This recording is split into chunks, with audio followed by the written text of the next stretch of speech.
भारतीय सनातन धर्म में नारी को अग्नि देने का काम माताओं केवल दो लोगों के द्वारा नारी को अग्नि प्राप्त होती है, एक तो पति के द्वारा, दूसरे बेटे के द्वारा। जानकी ने कहा तो पति तो हमारा है नहीं तो क्या अग्नि नहीं मिलेगी। अशोक वृक्ष ने कहा कि सीता पति तुम्हारा है नहीं, लेकिन तुम चिंता मत करना, तुम्हारा बेटा हमारा भांजा हनुमान हमारी पीठ पर बैठा है, यही तुम्हें अग्नि देने का काम करेगा। और आप सुंदर कांड को पढ़ना, हनुमान जी महाराज ने जानकी को अग्नि दिया। आप कहे कहाँ लिखा है? बोले कपि कर हृदय विचार, अरे कपि कर हृदय विचार और दीन मोद्र का डार तब जने अशोक अंगार। अंगार माने क्या होता? रसगुल्ला। क्या होता? देखो रसगुल्ले की बात कही तो तुरंत पानी आ गया इनके मुंह में।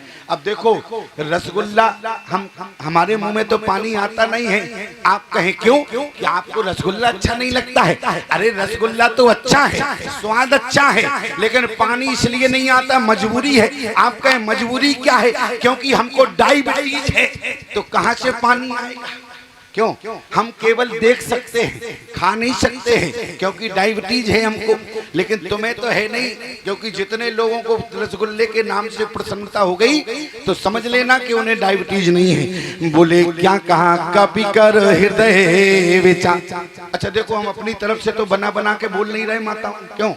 हमने अपनी तरफ से तो दोहा बनाया नहीं है, गोस्वामी तुलसीदास जी ने लिखा है, अपनी तरफ से नहीं बनाया। बोले कपि कर हृदय विचार, अरे दीन मोद्र का डार तब जन अशोक अंगार। अग्नि का छोटा रूप है अंगार, और जानकी को जब मुद्री दिया तो अंगार के रूप में जानकी ने स्वीकार किया। कहने का मतलब अग्नि देने का काम तो श्री हनुमान जी ने किया। चाहत सिए अशोक सोवागी सो, चाहत सिए अशोकी सोवागी सो, दे प्रभु मुद्रिका शोक निवारी। को नहीं जानत है जग में कपि संकट मोचन नाम तिहारो। अरे हनुमान जी महाराज ने राम जी पर जितने संकट आए सारे संकटों का मोचन कर दिया। जानकी ने जैसे ही मुद्री को देखा, माताओं वास्तविक में श्रोता हो तो यहाँ रानी खेड़ा जैसा एकदम बिल्कुल ऐसे बैठता है, बिल्कुल अटेंशन की तरह। और कहीं का श्रोता, हम तो कथा कहने बहुत जगह जाते हैं, कहीं ये वाला पैर ऊपर करेगा, कहीं ये वाला ऊपर करेगा।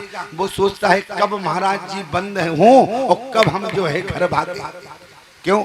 अच्छा एक जगह हम कथा कहने गए तो एक व्यक्ति बार बार खड़ा हो बैठे। हमने कहा क्यों भैया, तुम्हारा क्या कथा में मन नहीं लगता? बोले हमारा तो खूब मन लगता है, लेकिन बोले तुम्हारा भी खूब मन लगता है कथा कहने में, तुम बंद नहीं हो सकते। हमने कहा क्यों? बोले घड़ी में जो है 5:21 हो गए, अब तुम बंद कब हो? हमने कहा एक बात बताओ, तुमने बुलाया है क्या? क्यों? अरे जिसने बुलाया है जब वो संकेत करेगा। आप लोग घड़ी देखने का प्रयास मत करना, आप लोग नहीं देखना, क्योंकि हम घड़ी देख रहे हैं और तुम घड़ी मत देखना। अच्छा एक बात बताओ, तुम लोग जो हाथ में घड़ी बांधे हो, घड़ी बार बार देख रहे हो, ईमानदारी से बताना घड़ी ने तुम्हें बांधा है कि तुमने घड़ी को बांधा है? तुमने घड़ी को नहीं बांधा, घड़ी ने तुम्हें बांधा है, इसलिए तो तुम बार बार घड़ी देख रहे हो। अरे कितनी भी घड़ी देखना, लेकिन वो घड़ी तुम कभी नहीं देख पाओगे। मैं तो केवल इतना निवेदन करना चाहता हूँ, धन्य घड़ी। कौन? अरे जिस पल में भगवान की कथा मिले वो घड़ी धन्य है। और वो घड़ी तो मैं कहता हूँ प्रतिवर्ष आवे, जैसे घड़ी प्रतिवर्ष आती है ना, आप लोगों को भगवान की कथा सुनने का सौभाग्य मिलता है। माता जानकी मुद्री को देखने के बाद चकित हो गई। माता जानकी को लगा जानी न जाए निशाचर माया, लेकिन इसके बाद भी हनुमान जी महाराज ने भगवान की कथा सुनाना प्रारंभ किया। जानकी का दुख चला गया और जानकी का दुख गया। जानकी ने कहा कौन है भगवान की कथा सुनाने वाला? हनुमान जी ने कहा कथा सुंदर है लेकिन कहने वाला बंदर है। अरे बोली उससे मतलब नहीं होता, सामने आओ। हनुमान जी महाराज सामने आ गए और हनुमान जी ने क्या कहा? बोले राम दूत में माति जानकी, सत्य शपथ करुणा निधान की, यही मुद्रिका माँ तुम्हें आनी, और दीन राम तुम कहे शहीदानी। राम जी ने दिया है, मैं राम जी का दूत हूँ। जानकी बोली हनुमान जी से ये बताओ, आज हनुमान जी महाराज ने जानकी से माँ कहा लेकिन जानकी ने बेटा नहीं कहा। और जब हनुमान जी महाराज ने जानकी से 9 बार माँ कहा तो जानकी ने तुरंत कहा कि हे सो तो कपि सब, तुरंत बेटा कह दिया। क्यों? केवल हनुमान जी ने 9 बार माँ कहा। शब्द देखना, बोले 9 बार माँ कहा। और जानकी के कान में जब 9 बार माँ शब्द गया, जानकी समझ गई कि यही हमारा मर्यादित बेटा है। राम दूत मैं, मर्यादा, मैं राम जी का दूत हूँ और ये मुद्रिका लेकर मैं ही आया हूँ। जानकी ने कहा तो एक बात बताओ, राम जी ने तुम्हें भेजा है, तुम राम जी के दूत हो, मुद्री लेकर तुम आए हो, तो एक बात बताओ, क्या राम जी हमें कभी याद करते हैं? राम जी कभी हमें याद करते हैं? अच्छा बेटा कहे अपनी मातारी से पिताजी तुम्हें बहुत याद करते हैं, तो बेटे की क्या मर्यादा रहेगी? क्या नहीं रहेगी।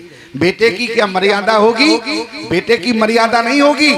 इसलिए हनुमान जी ने क्या कहा? जानकी ने पूछ दिया, सहजवान सेवक सुखदायक, कबहु के सुरति करत रघुनायक।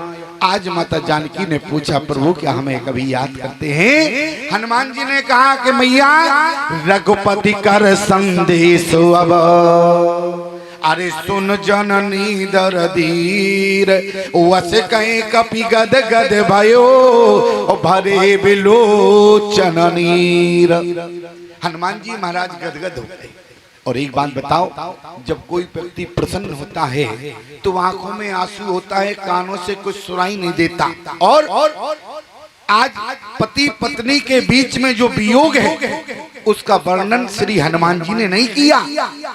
किसने किया? बोले राम जी ने किया। आप कहें प्रमाण? राम जी ने हनुमान जी से यही कहा था, बहु प्रकार सीते समझायो, कहे बल बिरहे बेग तुम आयो, कहे बल बिरहे, बिरही की बात करना। लेकिन हनुमान जी ने कहा प्रभु मैं आपका बेटा हूं और पति पत्नी के बीच में जो वियोग हो तो उसका वर्णन क्या बेटा कर सकता है? और अगर बेटा कहे तो क्या बेटा के जीवन में मर्यादा रहेगी क्या? क्यों? सुंदरकांड यही संदेश देता है, अपने माता पिता की आज्ञा का पालन करना। प्यारे, माता पिता भगवान से बढ़कर होते हैं, माता पिता की आज्ञा का पालन करना। लेकिन धिक्कार है ऐसे बेटे को जो अपने बूढ़े माँ बाप का अपमान करता है। ऐसे बेटे को कभी भगवान भी स्वीकार नहीं करते। एक बात पूछना चाहते हैं प्यारे, हमारी बात को ध्यान से सुनना। एक मूर्ति की प्राण प्रतिष्ठा करने वाला इंसान होता है, एक मूर्ति में प्राण डालने वाला इंसान होता है। लेकिन प्यारे, जिन मूर्तियों में भगवान ने प्राण डाला है तुमने उसको कभी सिर नहीं झुकाया प्यारे। और एक भगवान के पास जाके तुम अपना सिर फोड़ते हो। कभी विचार करना प्यारे, जिस माता पिता का प्राण प्रतिष्ठा करने वाले परमात्मा है उस माता पिता का तुमने जीवन में अपमान किया तो समझ लो तुमने भगवान का अपमान किया, तो भगवान तुम्हें कभी स्वीकार नहीं करेगा। माता पिता भगवान से बढ़कर होते हैं। इसलिए हमारे राम जी क्या करते थे? प्रातःकाल उठ के रघुनाथा, माता पिता गुरु ना भय माता, आयुष मांग करे पुर काजा, देखे चरित्र हर सहे मन राजा। बड़े भाग्यशाली हो प्यारे आप सभी लोग। आप कहें क्या? एक बात बताओ, जिस शरीर से रोम रोम से मैल निकलता हो क्या वो शरीर बड़भागी हो सकता है? जिस शरीर के रोम रोम से मैल निकलता हो प्यारे, क्या वो शरीर बड़भागी हो सकता है? आपसे पूछना चाहते हैं। गोस्वामी जी ने लिखा, बड़े भाग्य मानुष तन पावा सुर दुर्लभ सब ग्रंथ गावा। जिस शरीर के रोम रोम से मैल निकलता हो, क्या वो शरीर बड़भागी होगा क्या? लेकिन फिर भी बड़े भाग्य मानुष तन पावा। कारण क्या है? अरे भले ही रोम रोम से मेल निकलता हो, लेकिन इसी शरीर के द्वारा हम भगवान को प्राप्त कर सकते हैं। इसी शरीर के द्वारा हम मोक्ष प्राप्त होता है। बोले साधन धाम, अरे मोक्ष कर द्वारा और पाए न जे पर लोक समारा। एक बात और कहें, केवल सुनते जाओ तुम लोग, लेकिन ज्यादा देर समय हम नहीं लेंगे। क्यों?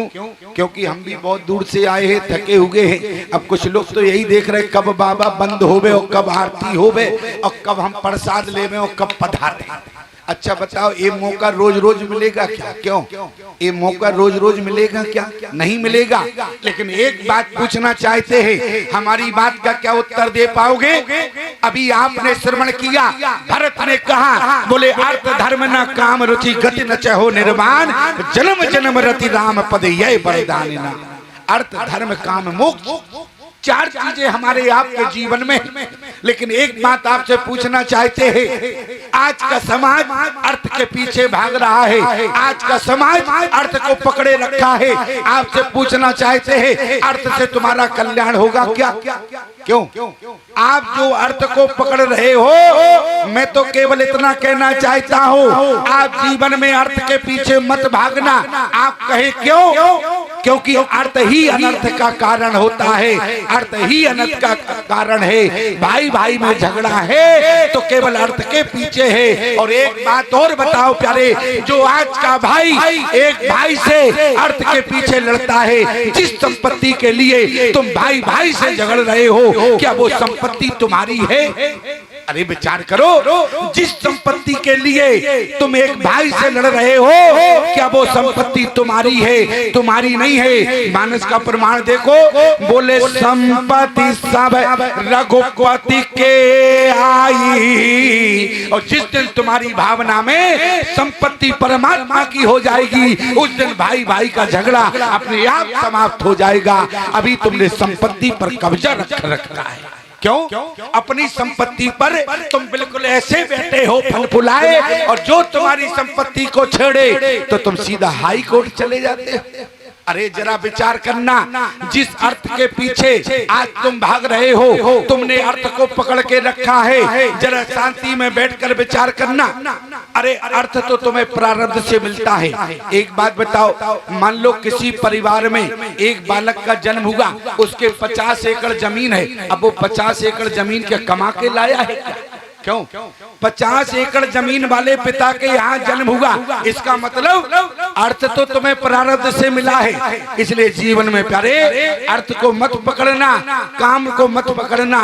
काम कहते हैं कामनाओं को। तुम तो अपने जीवन में केवल धर्म को पकड़ लेना, तुम्हारा मोक्ष अपने आप हो जाएगा प्यारे, अर्थ के कारण नहीं होगा। इसलिए अर्थ को पकड़ना छोड़ दो। अर्थ का क्या करो?